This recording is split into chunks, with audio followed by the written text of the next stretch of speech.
लीजिए सुनिए देवकीनंदन खत्री के लिखे उपन्यास चंद्रकांता संतति के 11वें भाग के 6वें बयान को मेरी यानी समीर गोस्वामी की आवाज में।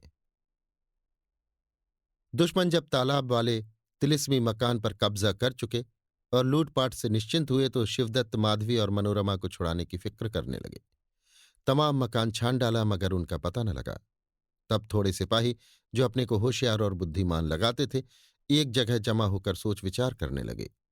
वे लोग इस बात का तो गुमान भी नहीं कर सकते थे कि हमारे मालिक लोग यहाँ कैद नहीं हैं या भगवनिया ने हम लोगों को धोखा दिया, क्योंकि भगवनिया द्वारा वे लोग शिवदत्त माधवी और मनोरमा के हाथ की लिखी चिट्ठी देख चुके थे।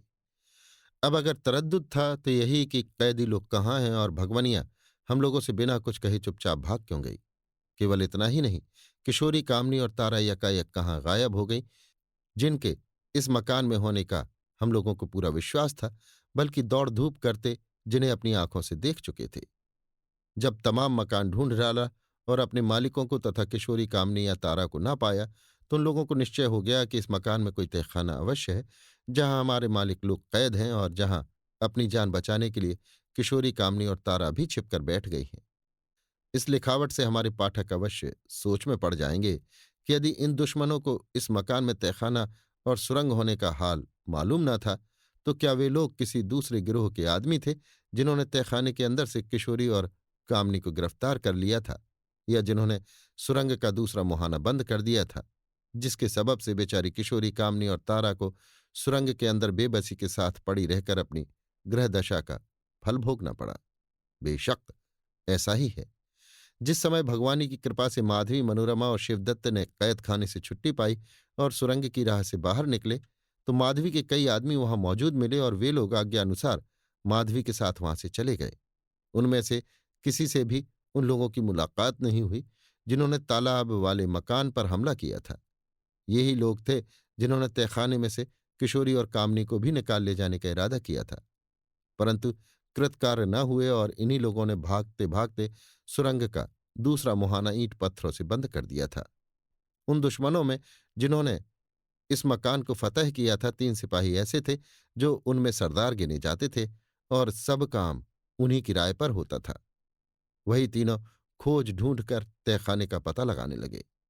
बचा हुआ दिन और रात का बहुत बड़ा हिस्सा खोज ढूंढ में बीत गया और सुबह हुआ ही चाहती थी जब हाथ में लालटेन लिए हुए तीनों सिपाही उस कोठरी के दरवाजे पर जा पहुंचे जिसमें से कैद खाने वाले तहखाने के अंदर जाने का रास्ता था। ताला तोड़ा गया और वे तीनों उस कोठरी के अंदर पहुंचे।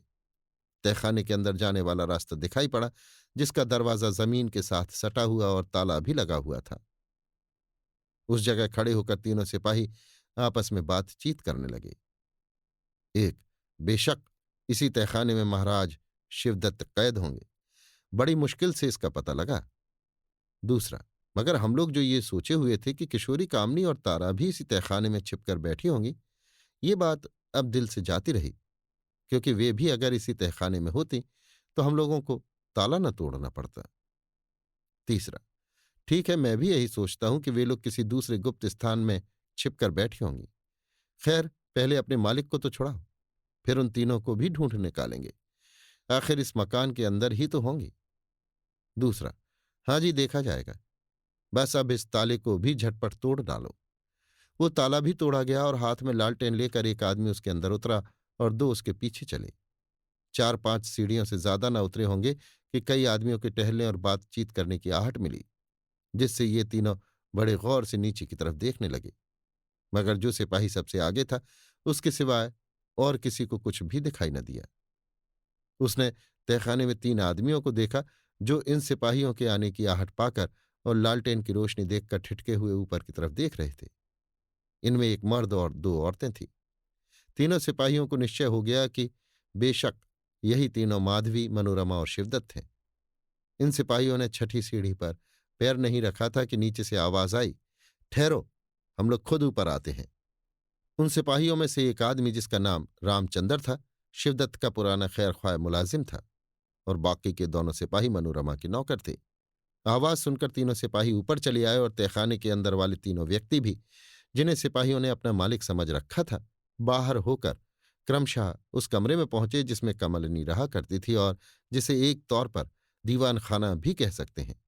यद्यपि लूट खसोट का दिन था, मगर फिर भी वहां इस समय रोशनी बखूबी हो रही थी और उस रोशनी में सभी ने बखूबी पहचान लिया कि वे वास्तव में माधवी, मनोरमा और शिवदत्त थे।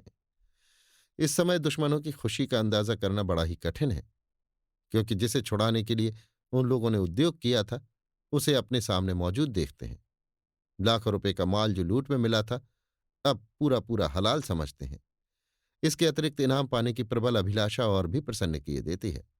चारों तरफ से भीड़ उमड़ी पड़ती है और शिवदत्त के पैरों पर गिरने के लिए सभी उतावले हो रहे हैं।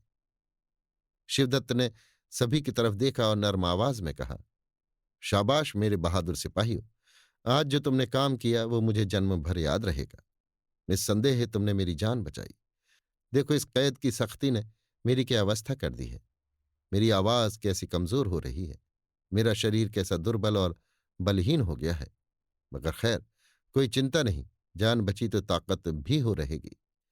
ये मत समझो कि मैं इस समय हर तरह से लाचार हो रहा हूं, अतएव तुम्हारी आज की कार्रवाई के बदले में कुछ इनाम नहीं दे सकूंगा। नहीं नहीं, ऐसा कदापि न सोचना। तुम लोग स्वयं देखोगे कि कल जितनी दौलत में इनाम में तुम लोगों को दूंगा वो उस लूट के माल से 100 गुना ज्यादा होगी जो तुमने इस मकान में से पाई होगी। मैं मर्द हूं और तुम लोग खूब जानते हो कि मर्दों की हिम्मत कभी कम नहीं होती। जिसने हिम्मत तोड़ दी वो मर्द नहीं, औरत है।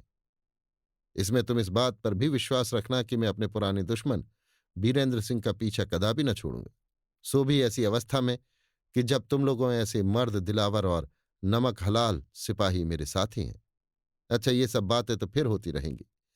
इस समय मैं मकान से बाहर निकलकर अपने वीरों को देखा और उनसे मिलना चाहता हूं, क्योंकि ये मकान इतना बड़ा नहीं है कि सब सिपाही इसमें समा जाएं और मैं इसी जगह बैठा बैठा सबसे मिल लूं।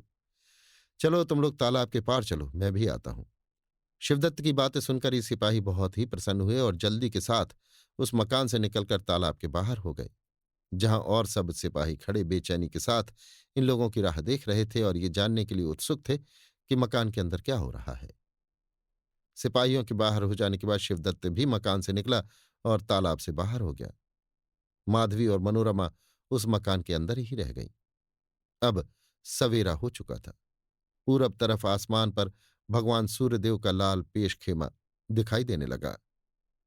शिवदत्त मैदान में खड़ा हो गया और खुशी के मारे उसकी जय जयकार करते उसके सिपाहियों ने चारों तरफ से उसे घेर लिया तथा ये सुनने के लिए उत्सुक होने लगे कि देखें अब हमारी तारीफ में हमारे राजा साहब क्या कहते हैं।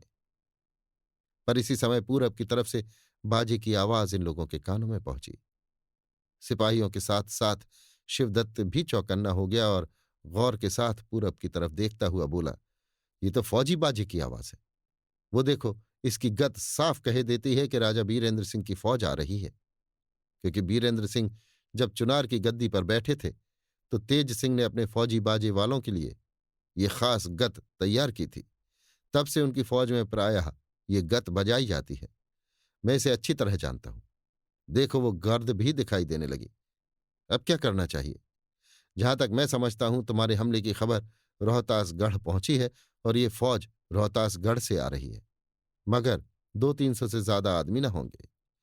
इसके बाद पश्चिम की तरफ से बाजे की आवाज आई और गौर करने पर मालूम हुआ कि पश्चिम तरफ से भी फौज आ रही है। शिवदत्त के सिपाही बहुत मेहनत कर चुके थे। ना भी मेहनत किए हों तो क्या था, राजा बीरेंद्र सिंह की फौज की खबर पाकर अपने कलेजे को मजबूत रखना ऐसे सिपाहियों का काम न था जो वर्षों बिना तनख्वाह के सिर्फ मालिक के नाम पर अपने सिपाहीपन को टेरे जाते हों। उन लोगों ने घबराकर शिवदत्त की तरफ देखा।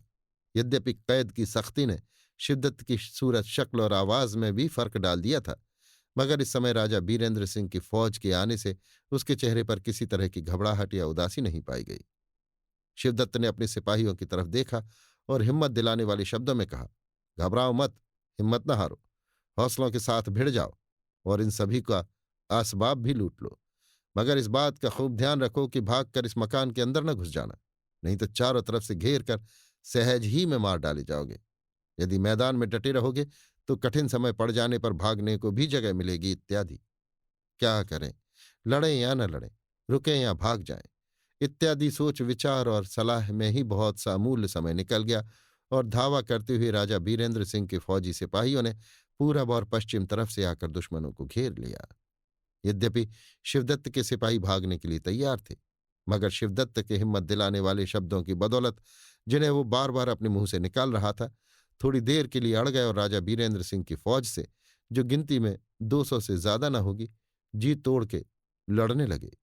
उनके अटल रहने और जी तोड़कर लड़ने का एक ये भी सबब था कि उन लोगों ने राजा बीरेंद्र सिंह के फौजी सिपाहियों को, जो वास्तव में रोहतासगढ़ से आए थे, गिनती में अपने से बहुत कम पाया था। ये थोड़ी सी फौज जो रोहतासगढ़ से आई थी, चुन्नीलाल अय्यार के अधीन थी। चुन्नीलाल ने जासूसों को भेजकर इस बात का पता पहले ही लगा लिया था कि तालाब वाले तिलिस्मी मकान पर हमला करने वाले दुश्मन कितने और किस ढंग के हैं। इसके बाद उसने अपनी फौज को फैलाकर दुश्मनों को चारों तरफ से घेर लेने का उद्योग किया, और जो कुछ सोच रखा था वही हुआ। चुन्नीलाल की मातहत फौज ने दुश्मनों को घेर कर बेतरह मारा। चुन्नीलाल स्वयं तलवार लेकर मैदान में अपनी बहादुरी दिखाता हुआ अपने सिपाहियों की हिम्मत बढ़ा रहा था, और जिधर धंस जाता था उधर ही 10-5 को खीरे ककड़ी की तरह काट गिराता था। ये हाल देख दुश्मन बगलें झांकने लगे, मगर लड़ाई इस ढंग से हो रही थी कि यहां से बचकर निकल भागना भी मुश्किल था। 2 घंटे की लड़ाई में आधे से भी ज्यादा दुश्मन मारे गए और बाकी भागकर अपनी जान बचा ले गए। बीरेंद्र सिंह के केवल 20 बहादुर काम आए। इस घमासान लड़ाई के अंत में इस बात का कुछ भी पता न लगा कि शिवदत्त बहादुरी के साथ लड़कर मारा गया या मौका मिलने पर निकल भागा। जब दुश्मनों में से सिवाय उन सभी के जो मौत की गोद में सो चुके थे या जमीन पर पड़े सिसक रहे थे और कोई भी न रहा, सब भाग गए, तब केवल 10-12 आदमियों को लेकर चुन्नीलाल तिलिस्मी मकान की तरफ बढ़ा। मगर मकान में पहुंचने के पहले ही सिपाही सूरत का एक आदमी, जो उसी मकान में से निकलकर इनकी तरफ आ रहा था, उसे मिला। उसके हाथ में लिफाफे के अंदर बंद एक चिट्ठी थी, जो उसने चुन्नीलाल के हाथ में दे दी और चुपचाप खड़ा हो गया। चुन्नीलाल ने भी उसी जगह अटक कर लिफाफा खोला और बड़े ध्यान से चिट्ठी पढ़ने लगा।